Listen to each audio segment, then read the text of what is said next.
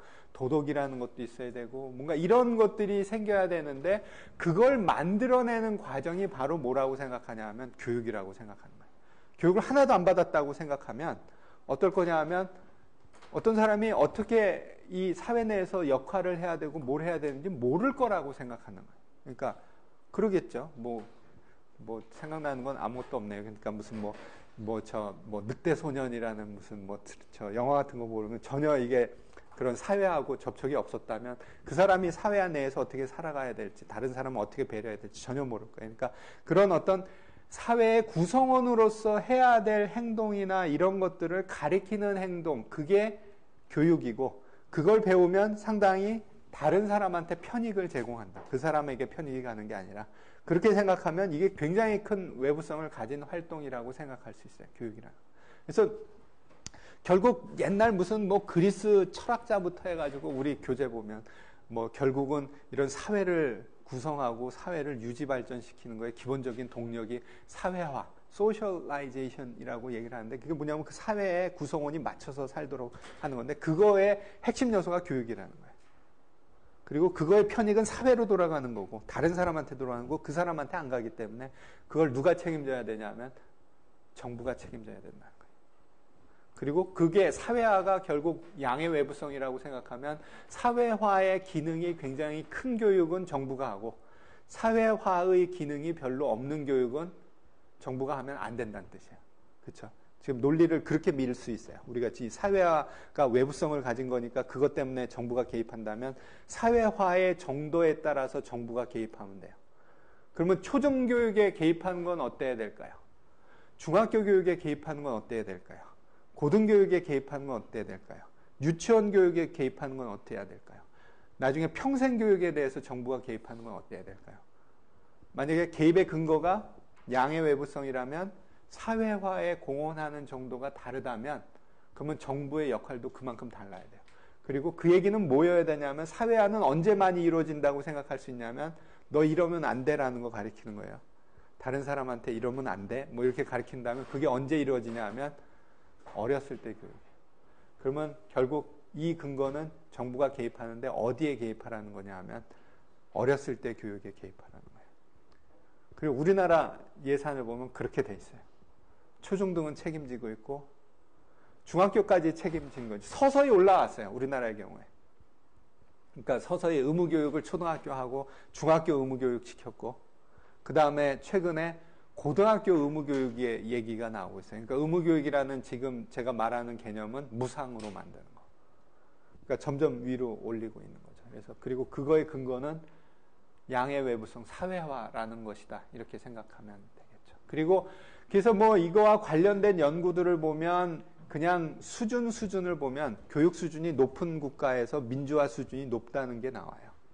근데 그리고 이제 사회화라는 게 민주화라는 거에 어떤 대리 변수라고 생각하고 그러는데 근데 문제는 뭐냐 하면 민주화가 교육의 그 역의 관계일 수도 있어요. 민주화가 많이 된 나라에서 좀 더 보편적인 교육을 더 원하고 그쪽으로 자원 배분이 되도록 정부나 사회적인 의사결정을 해서 그래서 교육 수준이 높을 수도 있기 때문에 교육 수준이 높으면 그게 뭐 민주화, 사회화 이게 더 많이 된다라는 증거가 아닐 수도 있어요. 그래서 그 이중차관법 썼더니 뭐 안 나오더라 이런 얘기도 있어요. 그러니까 뭐 우리 이중차관법 얘기했었죠. 그렇죠? 어떤 대조군이 있고 효과군이 있고 그래서 대조군에는 전혀 이게 영향을 안 주는 부분이고 이쪽에 이렇게 하면 그거를 뭐 해서 해보면 별로 잘 안 나온다. 그러니까 이게 꼭 맞는 것 같지는 않다. 이런 얘기를 하는데 근데 제가 생각할 때는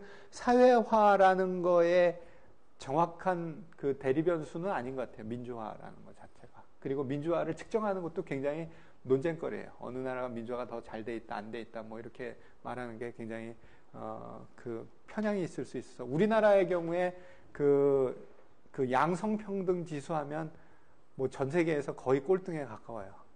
그렇죠. 근데 대학 진학률은 여성이 더 높아요. 그러니까 우리는 뭐 나름 생각 굉장히 평등해졌는데 젠더 이퀄리티 많이 좋아졌는데 근데 여전히 국제적으로 하면 뭐 아랍 국가 바로 위에요. 아랍 국가 사이에 있어요, 우리나라. 그래서 일본도 그래요. 우리 일본도. 그래서 이게 너무 서구적인 기준으로 이거를 재는 거 아닌가 이런 생각을 좀 할 수도 있는데 그래서 아마 민주화도 그럴 수 있어요. 우리 나름의 민주화 방식이 있는데 서구의 잣대로다가 재면 우리는 민주화 별로 안 됐다고 잴 수도 있어요. 그래서 뭐 그런 문제도 있고 그래서 그렇게 쉬운 것 같지는 않다 이런 얘기를 하고요. 고등교육에 있어서의 외부성은 좀 작을 거다라고 생각을 해요. 아까 얘기한 것대로. 그리고 뭔가 자신의 전문성을 키우는 거, 자신의 직업 교육을 하는 거, 이런 쪽은 별로 정부가 개입 안 해도 된다는 생각이 되는 거죠. 외부성이. 그러니까 우리가 보면 정부가 어떤 대학에 대해서 지원하는 금액이 우리나라의 경우 작고 근데 최근에는 이게 너무 작았기 때문에 등록금이 너무 높아지고 그러니까 그래도 고등교육에도 외부성이 있긴 있는 것 같으니까 좀 하자 이렇게 얘기가 돼서 하고 있는 거고 그러면서도 고등교육 내에서도 또 달라요. 고등교육 내에서도 우리가 보면 이공계는 정부가 지원 많이 해요.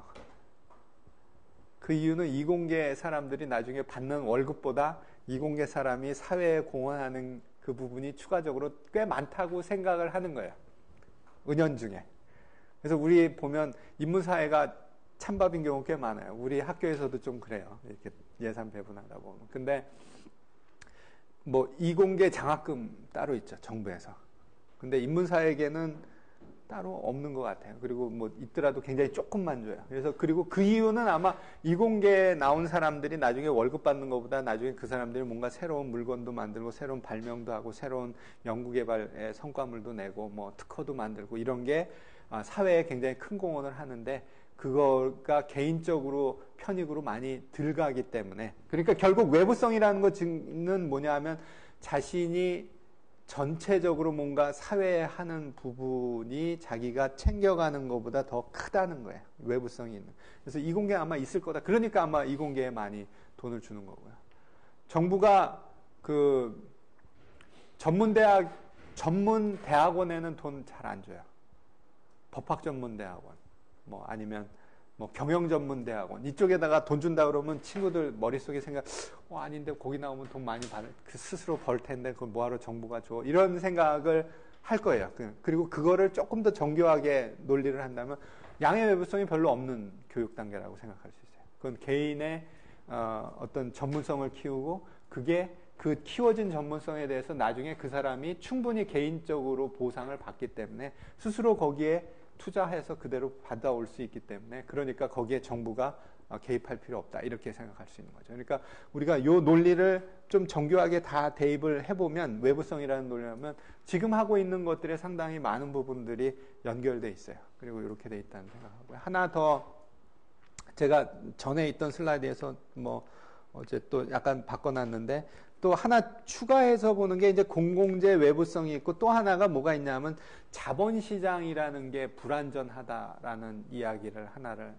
더 써놨어요. 그러니까 자본시장이라는 게 어떤 뭐 투자를 하려고 그럴 때 투자에 필요한 재원을 조달을 해야 되죠. 그래서 내가 어떤 기업을 한다, 아니면 기업을 지금 하고 있다. 근데 신규 사업을 한다 그러면 투자하는 재원이 필요하고 그거를 할 수 있는 방법이 뭐냐 하면 자기가 돈을 빌리는 거예요. 은행 가서 돈을 빌리는데 은행 가서 돈을 빌릴 때 어떻게 하냐면 내가 가진 뭐 기계 설비 아니면 토지 무슨 건물 이거를 담보로 해서 돈을 빌려다가 여기다 투자를 해가지고 이렇게 하는 그러한 일들을 꽤 많이 해요. 그러면 자본시장에서 잘 작동이 돼서 자본시장이 효율적이라면 그러면 그런 식의 투자라는 것이 활성화되겠죠. 그리고 그 사람 투자자가 미래의 편익과 미래의 비용을 다 계산해서 이렇게 잘했다면 그러면 사회적으로도 바람직한 의사결정이 될 거예요. 근데 그러한 투자 중에 무슨 투자가 있냐 하면 인적 자본에 대한 투자가 있어요.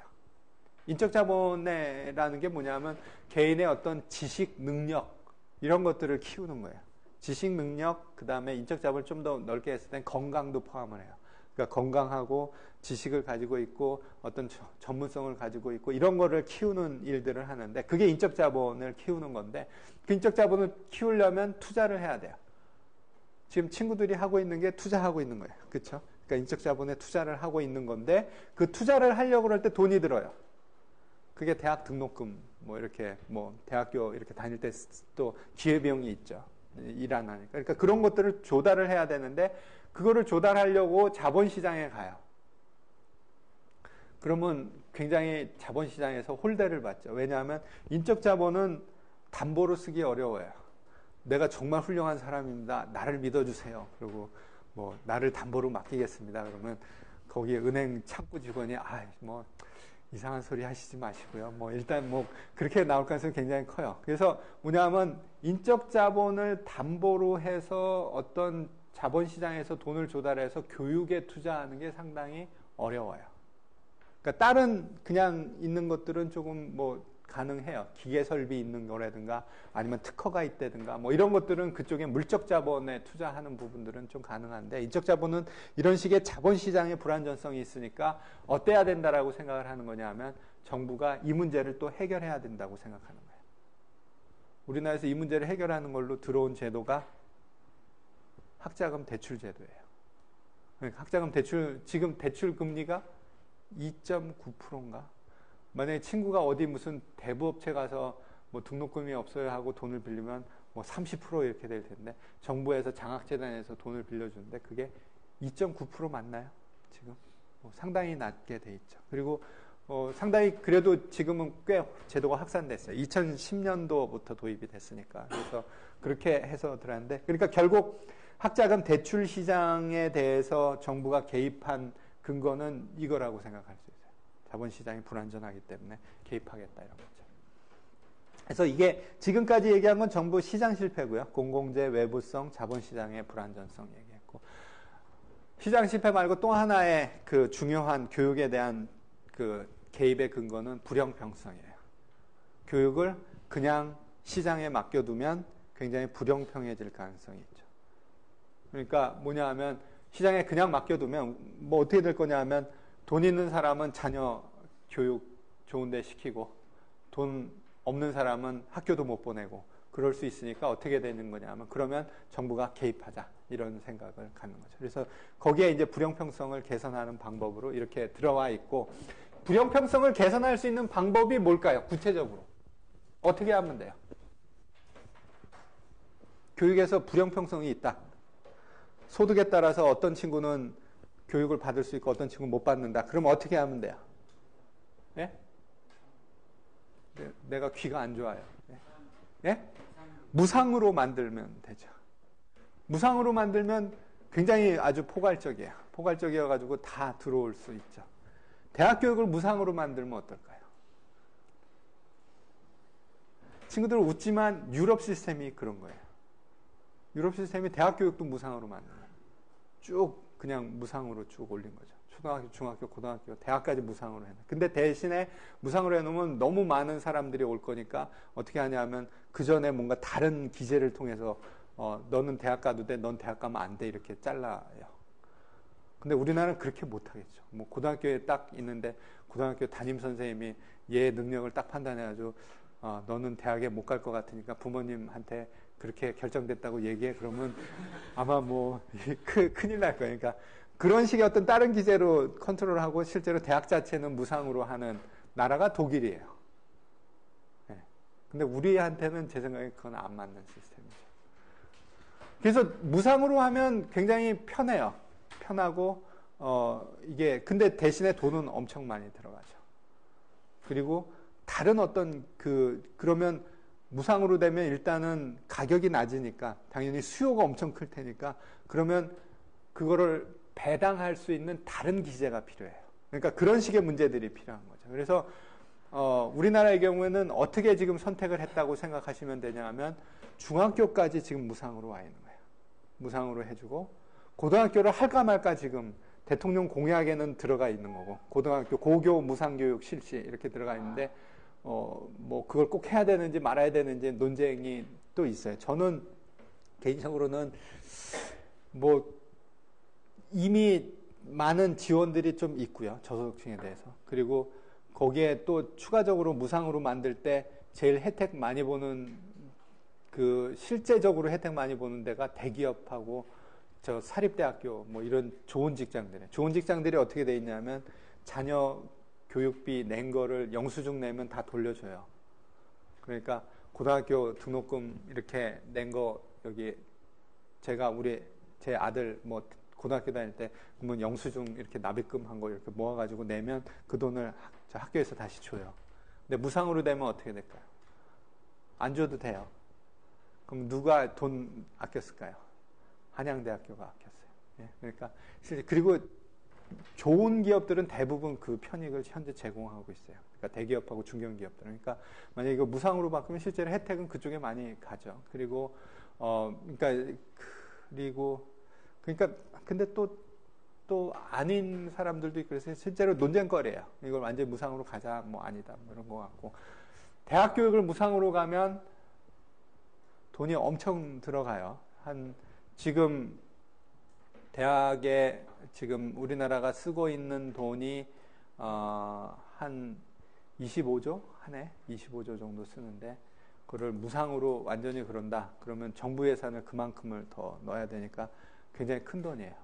그러니까 그렇게 하지 말고 그러면 형평성을 보장할 수 있는 방법은 또 뭐가 있냐 하면 자기가 낼 수 있는 사람은 내게 두고 소득이 부족한 사람은 정부가 책임을 지자. 그런 방식으로 접근할 수도 있죠. 그래서 그게 국가장학금에서 취하고 있는 접근이에요. 그러니까 소득 분위별로 저소득 분위에 대해서는 큰 금액을 그리고 소득 분위가 올라가면서 금액을 줄여가지고 나중에 원래는 맨 처음에는 뭐 상당히 뭐 중간 이상은 좀 많이 부담하는 거였는데 꽤 많이 올라간 걸로 제가 알고 있어요. 8분위까지도 좀 소규모 액수지만 정부가 국가장학금에서 지원하는 형태로 되어 있어요. 그래서 그렇게 차등 가격을 통해서 하는 형태로 되어 있는 제도를 도입하고 있죠. 우리나라의 경우. 그래서 그게 그런 식의 시스템이고, 그리고 그 이야기는 결국 가치제, 재화평등주의 이런 거하고 또 연결돼요. 그래서 전에 한번 가치제하고 재화평등주의는 이야기를 했지만, 가치제는 사회적으로 뭔가 바람직한 재화이기 때문에 교육, 의료, 돌봄 뭐 이런 것들이에요. 아니면 주택까지도 포함하는 경우도 있고, 뭐 기본적인 삶이라고 그러면 그거를 거의 무상으로 기본적인 건 해야 된다라는 생각이 가치제고, 재화평등주의도 같은 개념인데 무상까지는 하지는 않는 거예요. 그러니까 모든 게 다 이렇게 제공은 되지만, 그렇지만 이용료를 받아도 된다라고 생각하는 철학적인 근거가 재화평등주의라고 생각하시면 되죠. 그래서 일단은 교육에 대한 정부의 개입 근거들을 정리를 해봤어요. 그래서 보니까 지방공공재 같은 부분도 있고, 외부성도 있고, 자본시장도 좀 불완전한 것도 있고, 불형평한 부분도 있다. 그러니까 여기에 정부가 각각의 교육의 특성에 맞게끔 개입을 해야 되겠다. 그리고 그거에 대해서는 굉장히 논쟁거리가 많이 있어요. 그래서 그렇게 개입을 하자 이렇게 생각을 했으면, 그러면 정부가 이제 그 개입을 하는 방법에 대해서 생각을 하는 거죠. 개입하는 방법은 일단은 전에 얘기한 것처럼 제공하고 생산은 분리해서 생각하자는 거예요. 우리나라의 경우 중학교, 초등학교의 경우에 어떻게 돼 있는지 아세요? 초등학교 국공립 비중이 99%, 저번에 한번 얘기한 것 같아요. 그러니까 그 얘기 무슨 얘기냐면 정부가 생산까지 하고 있는 거예요. 쭉 교육청 이렇게 해서 내려가서 이렇게 각 뭐 동에 있는 뭐 천호 초등학교 뭐 이런 식으로, 제가 어렸을 때 천호동에서 살았어요. 그래서 갑자기 천호동 생각나는데, 그러니까 천호 초등 이렇게 해가지고 시스템을 하고 있는 부분이 있겠죠. 그러니까 생산까지 하는 경우도 있고, 중학교 고등학교는 어떨까요? 사립학교가 꽤 많아요. 사립학교 비중이 중학교는 한 20%쯤 되고, 고등학교 지금 한 50% 조금 안 되는 걸로 알고 있어요. 그러니까 그렇게 돼 있고, 우리는 보면 딱 그렇게 순서대로 돼 있어요. 초등학교는 사립학교 거의 없고, 중학교 20, 고등학교 50, 대학교 50, 80 정도 되죠. 학생 수로 하면. 그래서 그런 식으로 돼 있죠. 그리고 그게 아마 외부성하고 이렇게 또 맞게 돼 있는 부분도 있고. 근데 어찌됐든, 그래서 보면 중학교, 고등학교 때까지는 정부가 제공하고 있지만 생산 부분은 일부만 하는 형태로 되어 있고, 대학은 어떻게 되냐 하면 제공 자체도 정부가 완전히 책임지고 있다고 생각하지는 않아도 될 것 같아요. 근데 국가장학금 시스템을 정말로 크게 한다면, 아니면 무상으로 만든다면, 그러면 정부가 제공하고 있다고 얘기를 해야 되죠. 근데 지금 이제 그쪽까지 가야 되는지 말아야 되는지 이렇게 계속 논쟁을 하고 있는 거라고 생각하시면 돼요. 그리고 생산 자체도 상당히 그 민간에 맡겨져 있는 형태다 이렇게 생각하면 되겠죠. 그래서 정부가 이렇게 생산이나 제공 요 시스템을 만들어서 교육에 개입하는데, 어떤 정부가 개입할 때 제일 먼저 그 경장에서 많이 보는 게 뭐냐면, 그게 기존에 있는 거를 구축하느냐, 크라우드 아웃 하느냐, 뭐 이런 이야기들을 많이 해요. 그래서 그거를 한번 그냥 아주 간단한 이론으로 분석을 해봅시다. 그래서 그 경장에서 어떤 재화를 분석하고 그 시장을 분석할 때 무슨 일을 많이 하냐 하면, 해당 재화를 놓고 나머지 모든 재화 이렇게 놔요. 왜냐하면 우리가 평면에다 그릴 수 있는 거는 두 개의 재화밖에 없기 때문에. 그래서 우리가 관심 있는 건 교육, 그 다음에 다른 재화 이렇게 놓으면 소비자 선택 문제로 그냥 쓸 수 있죠. X재화, Y재화. 그리고 거기에 예산선, 무차별 곡선. 이래가지고 분석을 하면 돼요. 그래서 지금 여기에 이 사람이 예산선이 이렇게 있는 거죠. A, B라는 예산선이 있고, 무차별 곡선이 이렇게 접해서 이 사람이 어떤 의사결정을 할 거냐 하면, 여기에 있는 그 교육을, 양을 요만큼을 이렇게 이제로라는 것을 선택을 해서 하겠죠. 그러면 이게 사립학교에 있어서의 일단 정부 개입이 없었을 때의 사립학교에서의 공급량이 될 거예요. 그러면 여기에 이제 정부가 그 교육을 제공하는 이러한 개입을 한다. 그리고 그거를 개입하는 거를 어떻게 우리가 이 그래프상으로 표현할 수 있냐 하면 어떤 교육의 양을 어떤 거를 하나를 무상으로 제공하는 거예요. 무상으로. 그래서 어떤 한 점을 주는 거죠. 한 점을 던져주는 점이 있는데 그게 뭐냐면 2P만큼을 그냥 던져주는 거예요. 그러면 2P라는 점만큼을 여기에 던져줄 수 있는 거죠. 그러면 요 점을 선택하든지, 그렇죠? 이렇게 해서 그냥 이 점을 선택하든지, 아니면 기존의 무차별 곡선을 그냥 선택하든지, 그 두 개의 선택으로 가는 거죠. 아니면 이렇게 할 수도 있어요. 그러니까 만약에 이렇게 뭐 정부가 기본적으로 요만큼 교육을 하고 나머지는 추가적으로 교육 더 받을 수 있다, 이런 시스템이 있다면, 실제로는 그럴 수도 있어요. 그냥 공립초등학교를 정부가 제공하고 공립초등학교 끝나고 난 다음에는 뭐 사람들이 원하면 어디 뭐 영어 초등학교도 보내고 뭐 무슨 뭐 저 체육학원에도 보내고 무슨 뭐 이렇게 하고 있다면, 그런 경우는 이렇게 돼서 요 점하고 이렇게 돼 있는 예산선이 아니라 요 점하고 이렇게 선을 그은 예산선일 수도 있어요. 그렇죠? 근데 지금 여기에서 분석하고 있는 가장 단순한 경우는 뭐냐 하면 정부가 제공하는 공립학교는 그냥 그 점을 선택하든지 아니면 그냥 사립학교 자기가 원하는 대로 그냥 가든지 둘 중에 하나만 돼 있다고 생각하면, 그렇게 추가적으로 이렇게 소비하는 거가 불가능하다면 지금의 예산선은 어떻게 될 거냐면 A, B선 또는 X점이에요. 그렇죠? 그러면 이 사람의 경우에는 뭘 선택할 거냐 하면 요 I라는 무차별 곡선보다는 더블 I라는 무차별 곡선이 더 위에 있기 때문에 이 사람은 어디를 선택할 거냐 하면 X점을 선택할 거예요. X점을 선택한다는 얘기는 뭐냐 하면 공립초등학교에 자녀를 보내고 자기가 얻은 소득은 전부 다른 재화에 선택하는 이런 식의 선택을 하겠죠. 그러면 이 사람의 경우에는 이 정부의 개입, X라는 개입을 하기 전에 선택했던 E0라는 교육보다 EP라는 교육이 작아졌어요. 그러니까 뭐라고 얘기할 수 있냐면 이 경우는 정부의 개입이 교육을 구축했다고 얘기할 수 있죠. 그러니까 줄여버렸으니까. 근데 실제로는 아닐 수 있어요. 그러니까 만약에 여기서 X에서 이렇게 요 AP와 평행선을 그었다면 이 사람은 웰페어가 더 늘어나겠죠. 이 위쪽에 어딘가로 또 선으로 올라갈 테니까. 그렇죠? 그러니까 그게 가능했다면, 그러니까 그거는 뭐냐면 공립초등학교 보내고 방과 후에 자기가 원하는 뭐 굉장히 저 돈 추가적으로 내고 어떤 걸 보내는 사람의 선택인, 그게 가능하다면 그렇게 이 사람은 선택할 거죠. 그래서 그렇게 돼 있고, 근데 이게 이제 이런 사람이고, 두 번째 사람은 어떨 수도 있냐면 원래 교육에 굉장히 조금밖에 안 쓰던 사람이라면, 그러면 이렇게 공교육 X라는 게 제공되면 더 행복해지고 어떻게 될 거냐 하면 여기에 그냥 공교육에만 보내고 말겠죠. 그렇죠? 그리고 이렇게 바뀌었을 때 만약에 이렇게 추가적으로 가능하다고 하더라도 여기에 있는 그 모서리 해가 선택될 가능성도 있어요. 여전히. 이렇게 친구들 이렇게 그림 그려보면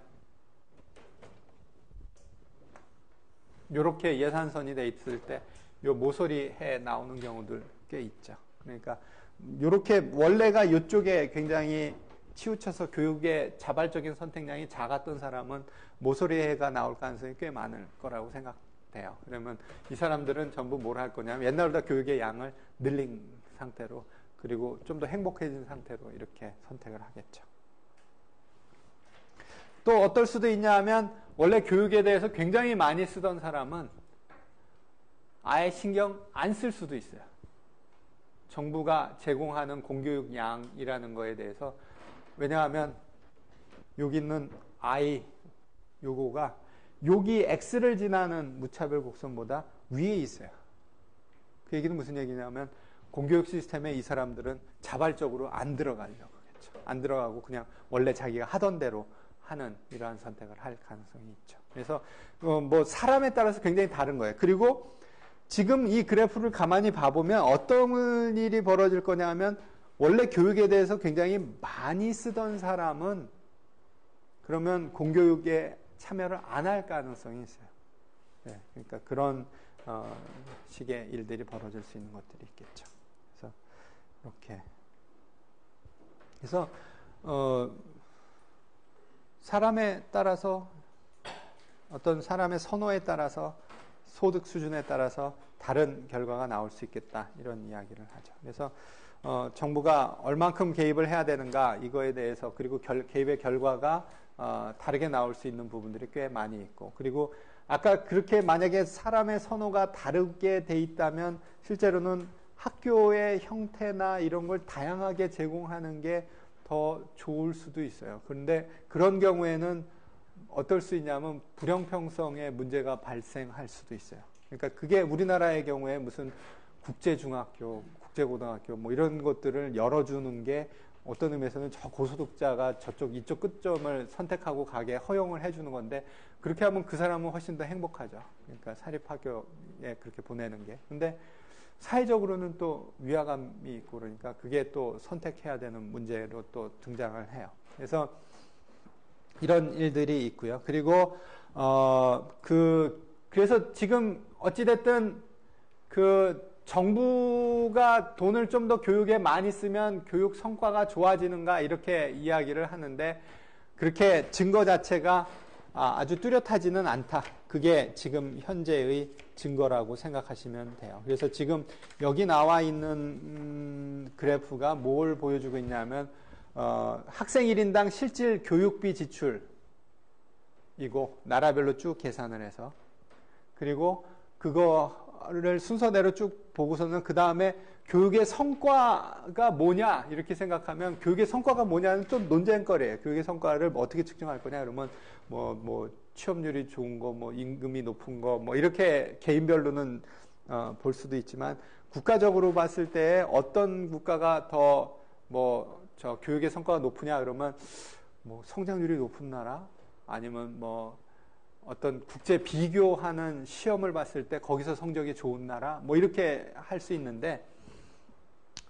우리나라의 경우에는 그 실제로 경제 성과가 좋은 편이고요. 실제로 성장률. 근데 성장률이 과연 교육에서 다 왔느냐 이렇게 생각하면 또 그게 아니라고 주장할 수도 있지만 저는 상당히 많이 왔다고 생각해요. 우리나라의 경우 성장에 굉장히 중요한 근거가 교육에서 왔다고 생각하는데 어찌됐든 그래서 그런 부분도 좋게 나오고 실제로 국제 비교해가지고 어떤 그 시험들을 보는데 친구들 혹시 뭐 피사라는 그래서 피사나 팀스라는 그 국제적으로 비교하는 시험들이 있어요. 그래서 그런 거 보면 우리나라 굉장히 좋게 나와요.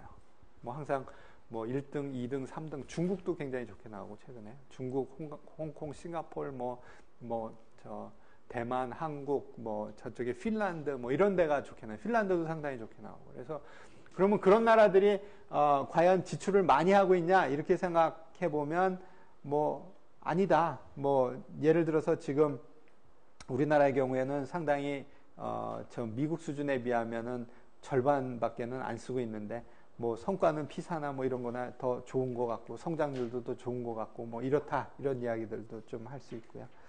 그리고 그래서 미국 내에서는 상당히 돈 많이 쓰는데 왜 이렇게 안 돼? 이런 이야기들을 꽤 많이 하는 편이에요. 핀란드가 한 여기 중간쯤 있네요. 미국보다 훨씬 덜 쓰고 있는데 항상 교육에 있어서는 교육이나 복지 시스템에 있어서 상당히 잘하는 국가로 인지되어 있어요. 핀란드라는 나라가. 그래서 그 교육비를 더 넣었을 때 과연 학생의 성적을 올리는가? 그러니까 실제로는 우리가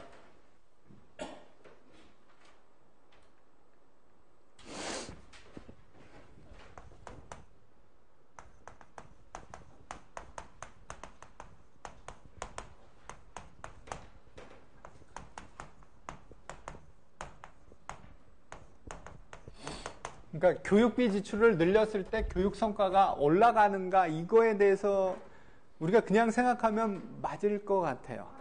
그리고 교육비 지출에 굉장히 중요한 요소가 인건비예요. 그러니까 교사.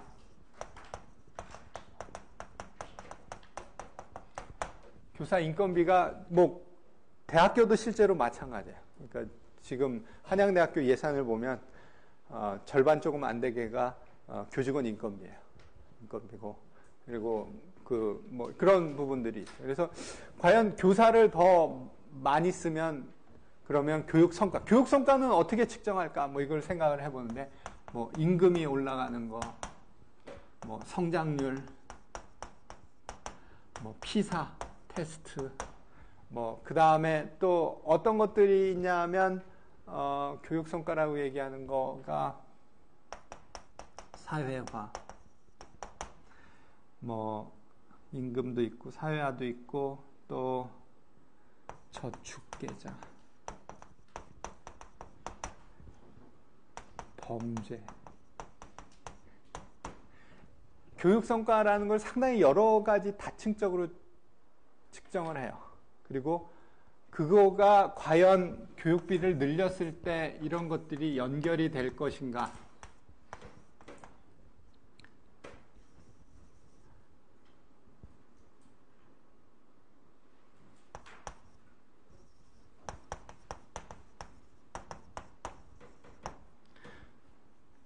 그거에 대해서 이렇게 연구를 해보면 그렇게 아주 강하게 잘 나오지는 않아요. 근데 그래도 제 생각에는 아마 교육비를 늘리면 그리고 그거를 효과적으로 늘렸다면 교육 성과는 좋아지는 부분이 분명히 있을 거예요. 그리고 여기에 하나가 빠진 부분이 뭐냐 하면 교사의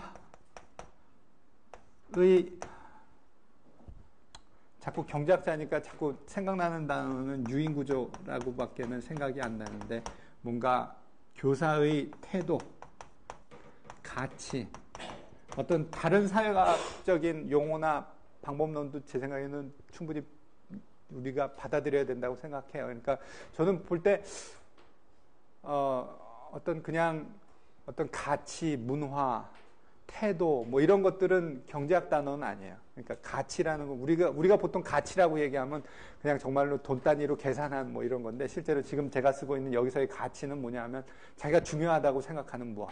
그렇죠? 그러니까 교사가 나는 정말로 학생들의 뭐 자아 성취 뭐 이게 굉장히 중요하다라고 생각하는 가치관을 가졌다. 뭐 이렇게 하면 그럼 정말로 학생들한테 좀 더 많이 신경 쓰고 뭐 이렇게 하는 부분들이 있을 텐데. 그래서 그런 것들이 굉장히 중요한 요소이기 때문에 단순히 돈을 더 많이 어디에다가 쓴다고 해서 교육 성과라고 얘기할 수 있는 이런 거. 그리고 교육 성과에도 조금 너무 경제적인 것만 써놨네요. 그러니까 뭐 여기에서 뭐 자아 실현, 어떤 뭐 사회화, 뭐 좋은 사회의 구성원으로 어떤 사람이 이렇게 발전하는 거. 뭐 이런 것들이 들어와 있을 텐데 그래서 지금 경제학자들이 하는 거는 실제로 교육 성과 중에서도 측정 가능한 것들을 좀 들여다보고 교육에 어떤 투입하는 것들 중에서도 그냥 측정 가능한 것들에 초점을 많이 둬요. 그러니까 실제로 측정하기 어려운 교사들의 유인구, 교사들의 뭐 가치, 교사들의 어떤 아니면 뭐 인적 자본 뭐 이런 것들을 이렇게 보는 것들보다는 그냥 단순히 돈 얼마나 썼을까 뭐 이런 것들을 보니까 그러니까 실제로 제가 지금 여기서 이렇게 나열하고 주장하고자 하는 건 뭐냐면 우리가 교육비 지출하고 교육 성과하고 관계를 봤더니 여러 계량적인 방법을 써가지고 해보는데 좀 약해요. 있긴 있는 것 같은 잘 안 나오는데 그 이유는 뭐냐면 우리가 측정하고 있는 것도 조금은 부족하고 뭔가 중요한 다른 요소 어떤 교육의 가치나 뭐 교사들의 정말로 어떤 애티튜드나 이런 것들을 빼먹었기 때문에 그래서 그런 부분도 있고 그리고 우리가 측정하는 것도 실제로는 너무 차가운 것들만 가지고 측정하고 있는 부분들이 있어요. 그러니까 피사 가지고 점수 가지고 이렇게 하기도 하고 뭐 이러는데 그래서 좀 부족해 보인다. 그러니까 그렇지만 좀 뭔가 근본적인 것들이 좀 나아지면 그러면 정말로 좀 더 근본적인 교육 성과나 이런 것들은 좋아질 것이다. 이런 생각들은 가지고 있다. 이렇게 생각을 하면 될 것 같아요. 그래서 지금 뭐 우리 교재 보면 미국의 콜만 보고서라는 거 1966년도에 나온 거래요. 그래가지고 콜만 보고서라는 것이 이제 나와가지고 이런 어떤 교육비 지출하고 성과 사이의 연계 관계들을 이제 한번 잘 들여다보자. 그래야 정부가 공공적으로 교육비를 얼마나 쓸 건가 의사결정을 할 수 있으니까. 그러니까 그런 걸 했는데 어찌됐든 그 발견 자체는 뭐냐 하면 실제로 여기에 이런 식의 교육비 지출, 교사의 유인구조 이런 것들이 있지만 또 하나 중요한 가족 배경, 개인 이것들이 훨씬 더 교육 성과에 영향을 많이 주더라. 그 다음에 동료 효과. 동료 효과라는 게 피어 이펙트라고 얘기하는 영어 단어로 피어 이펙트인데 그게 뭐냐면 어떤 친구들이 공부할 때 친구가 어떤 친구랑 있냐 이런 거 굉장히 중요하다고 생각해요. 그러니까 굉장히 뭐냐 하면 어떤 친구가 불행하게도 굉장히 그 낙후된 지역에 굉장히 나쁜 공립학교가 있는 그러한 데에 가면 친구들도 별로 공부 안 하고 뭐 이러면 자기도 공부 안 하고 뭐 이렇게 될 가능성이 있어요. 그래서 그런 거 피어 이펙트라고 그러는데 그 동료 효과도 굉장히 큰 걸로 나와요. 그리고 가족 배경이 굉장히 중요하게 작동해요.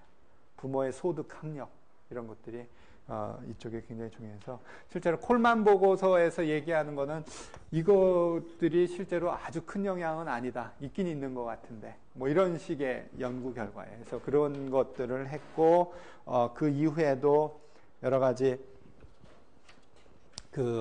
이러한 것들을 계속 하는데 그렇게 쉽게 나오지는 않는다. 그래서 지금 얘기한 것처럼 비용을 측정하는 거, 편익을 측정하는 거 이런 것들이 쉽지 않다. 이런 이야기를 하고요. 미국의 스타 프로젝트라는 게 있었는데 스타 프로젝트가 뭐냐 하면 테네시에서 했던 그 사업인데 이거를 어떻게 하냐 하면 이 어떤 정부 정책의 효과를 측정하는 데 있어서 경제학이나 사회과학 쪽에서 어려운 점이 뭐냐 하면 실험을 못 한다는 거예요.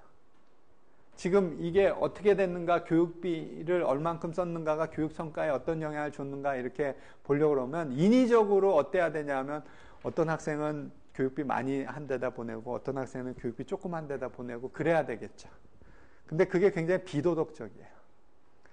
당신이 뭔데 이 실험 때문에 내 아들을 뭐 나쁜 데다 보내가지고 평생 고생하게 만든자 그렇게 해서 뭐라 그러면 그거 답변할 수 없어요. 그러니까 무작위로 이렇게 하는 거 굉장히 어렵기 때문에 근데 테네시에서 좀 그 일을 했대요. 스타 프로젝트라는 것 자체가.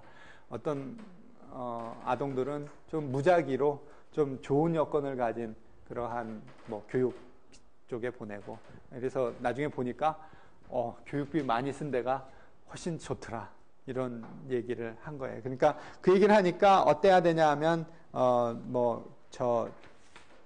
교육비 많이 쓰는 게 좋다. 이런 이야기들을 많이 했다. 이렇게 이야기를 하면 되겠죠. 그리고 이 교사 인건비나 무슨 이런 거 이야기할 때 많이 얘기가 나오는 게 뭐냐 하면 학급 규모 감축이에요. 우리나라 지금 박근혜 정부의 공약 중에 하나도 뭐가 있냐면 그 학급당 학생 수를 얼마로 줄이겠다는 게 공약이 들어있어요. 그래서 그런 것처럼 학급당 학생 수를 줄이는 공약들이 꽤 많은데 그것들의 효과가 어땠는가 이거를 비교 분석을 해보면 학급 규모를 좀 줄였을 때 효과가 좀 더 좋은 것 같다라는 이야기들은 해요. 근데 그게 그러니까 그러면 제가 뭐라고 또 얘기하냐면 제가 중학교 다닐 때 제 한 반에 몇 명이었는지 아세요? 제 반에 친구들 나올 때는 만약에 뭐 조금 굉장히 이렇게 팽창하고 있는 지역에서 나왔다. 뭐 경기도 신도시에서 나왔다 그러면 아마 한 40명? 한 반에 40명? 그리고 아니면 한 30몇 명쯤 될 거예요. 그쵸? 친구들 고등학교 나올 때 한 반에 30몇 명쯤 됐을 거죠. 그쵸? 뭐 한 반에 50명 있었던 친구 있어요? 없죠. 저는 중학교 3학년 때 우리 반에 75명인가 그랬어요. 제가 기억을 하는데. 그러니까 그때 무지 많았죠. 그러니까 저 돈이 없으니까. 그래서 근데 내가 이렇게 생각할 때 그럼 교육 성과가 굉장히 나빴냐 그러면 뭐 모르겠는데 내 친구들보다 뭐 훨씬 내가 공부를 못 배우는 여건이었다 이렇게 생각하기는 좀 그런 것 같아요. 그래서 그게 꼭 그 학급당 학생 수를 뭐 30명으로 해야 되는데 그걸 28명으로 해야 되고 그걸 27명으로 하고 뭐 이랬을 때 효과가 좋을 것이냐에 대한 논쟁은 여전히 있어요. 별로 효과가 없을 수도 있다라는 주장돼요. 그러니까 아주 너무 큰 거는 안 좋지만 그래도 일정 정도 내려오면 그 다음에 학급 규모를 너무 줄이는 게 그렇게 뭐 아주 좋은 건 아니다라는. 근데 이유가 뭐냐면 학급당 학생 수를 줄이는 게 굉장히 돈이 많이 들어요. 이게 실제로는 교육비 투입할 때 굉장히 큰 요소예요. 그래서 뭐 그런 부분들이 있고요. 그래서 하나 재밌는 예가 뭐냐면 그 이스라엘에는 법으로다가 어떻게 돼 있냐면 학급 규모의 상한선을 40명으로 뒀어요. 우리나라도 약간 그게 명문화되어 있지는 않지만 대략 그렇게 하는 것 같아요. 40명 선으로 해서 그렇게 해서 배정을 해서 그 학급이나 학교 요 수를 조정을 하는 걸로 알고 있는데 그래서 아무튼 지금 대략 40명이었는데 근데 우리나라도 그렇게 됐고 근데 이스라엘은 완전히 법제화되어 있어서 41명이 되면 강제로 반을 2개로 쪼개야 돼요. 20명, 21명으로. 그리고 39명이면 그대로 있고요. 그러면 그렇게 된 변화는 상당히 외생적이죠. 그러니까 우리가 지금 원하는 건 뭐냐 하면 학급 규모에서 교육 성과로 가는 인과관계를 찾아야 돼요. 예에서 옐로 가는 인과관계를 찾아서 학급 규모가 작으면 교육 성과가 좋다는 증거를 딱 잡으면 그러면 그 다음에 정부가 학급 규모를 작게 하면 교육 성과를 높일 수 있다라고 주장할 수 있는 거죠. 그렇죠? 인과관계를 찾아야 되는데 문제는 뭐냐 하면 교육 성과가 학급 규모에 주는 영향은 실제로는 뭐 공부 잘하니까 뭐 반을 뭐 몇 개로 나눈다 뭐 있을 수는 있겠지만 그렇게 많이 큰 것 같지는 않아요. 근데 실제로 이 2개의 인과관계를 찾는 데 있어서 중요한 어려운 요인은 뭐냐 하면 제3의 요인이에요. 예를 들어서 소득이나 교육열이 있다고 생각해 봅시다. 소득이 높은 사람들은 어떨까요? 자녀 교육에 많이 투자하고 싶어요. 그러면 교육 여건을 좋게 하고 싶고, 그러면 돈도 많이 내고, 그러면 그 해당 지역에 교육비도 좀 올라가고, 그 다음에 학급당 학생 수도 좀 줄고, 그와 동시에 부모 소득이 높은 애들은 공부를 잘할 가능성이 있어요. 그쵸? 그러면 얘는 무시하고 데이터만 요거 학급 규모하고 교육 성과만 가지고 있다면 나올 거예요. 학급 규모 작은 데가 굉장히 높게 나오는데 그게 실제로는 학급 규모를 작게 했기 때문에 교육 성과가 높아진 게 아니고 제3의 요인이 있었던 거예요. 부모가 그렇게 한 거예요. 부모가 그렇게 만드는 거죠. 양쪽으로. 그래서 이거를 통제를 안 하면 잘못 나올 수 있어요. 그리고 정책적으로도 거꾸로 나올 수도 있어요. 정책적으로도. 그러니까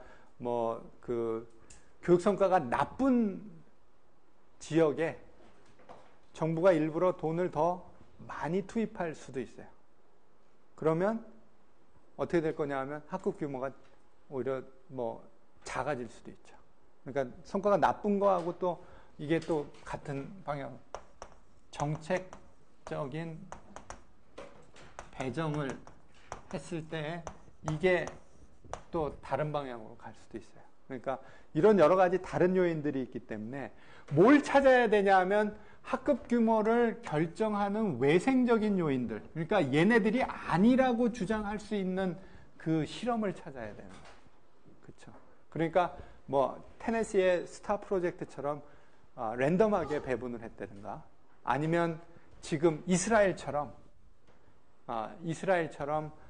학급 규모에 대한 법이 있어서 이게 41명인데는 20명, 21명으로 가고 39명은 39명으로 그대로 있었다면 그러면 얘네는 부모 소득하고 관계없는 거예요. 뭔가 일부러 정책적으로 뭔가 이렇게 교육 성과를 보고서는 배려한 건 아니에요.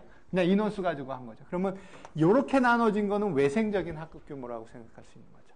그러니까 어찌됐든 무작위로 할당되어 있는 게 굉장히 중요해요. 인과관계를 찾을 때. 원래 독립변수가 무작위로 할당이 돼야 돼요. 그래야 성과가 이거의 결과라고 얘기할 수 있겠죠. 그래서 이렇게 해서 찾아보니까 그래도 있는 것 같다 이렇게 이야기를 하죠. 그래서 요거를 했던 사람이 앵그리스트라는 사람이에요. 이쪽 이스라엘 했던 사람이 아마 이름이 앵글이랑 좀 비슷한데 굉장히 유명한 노동경제학자예요. 아마 노벨상을 받을 가능성이 굉장히 높은 사람 중에 한 명이에요. 노벨경제학자. 그러니까 앵그리스트라는 사람이 했던 부분이 있고요. 그 다음에 그 연도별로 학생 수가 변화하는 부분이 있어요. 연도별로. 왜냐하면 그 베이비붐이 있고 뭐 그렇죠. 그러니까 출생아동 수가 매년 바뀌기 때문에 그러면 출생아동 수 때문에 아동 수가 베이비붐이었을 때에는 어떠냐면 학급당 학생 수가 높아지겠죠. 그랬을 때 그 베이비부머 세대의 그때의 저 교육 성과가 떨어지는가를 보는 거예요. 그래서 그렇게 보는 거, 그것도 외생적인 부분이죠. 그래서 그것도 보면 그 친구들이 좀 떨어지는 거로 나와요. 그래서 이건 학습이라는 사람이 한 건데, 학습이도 상당히 유명한 노동 교육경제학자예요. 실제로 이쪽에 굉장히 유명한 사람이 앵그리스트, 학습이, 그 다음에 한우색이라는 사람이 있어요. 세 명이 제일 활발한 이쪽 교육, 노동, 경제학 쪽에 많이 하는 사람들이에요. 한우색은 한국에도 자주 와요. 예, 그러더라고요. 그래서 그렇게 돼 있는 것들이 있고, 그래서 요것을 뭐 가지고 실제로는 상당히 학급 규모를 줄이려는 정책들을 꽤 많이 하고 있다. 이렇게 이야기를 합시다. 오늘은 일단 여기까지 합시다. 제가 무슨 얘기를 하나 더 하고 싶었냐 하면,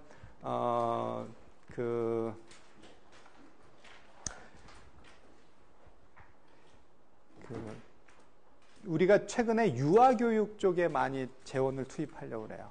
그래서 그 early intervention이라고 얘기하는데 early intervention에 대한 그 재밌는 실험이 있어요. 그래서 그거 얘기를 다음 시간에 와서 이야기를 합시다. 그래서 거기까지 합시다.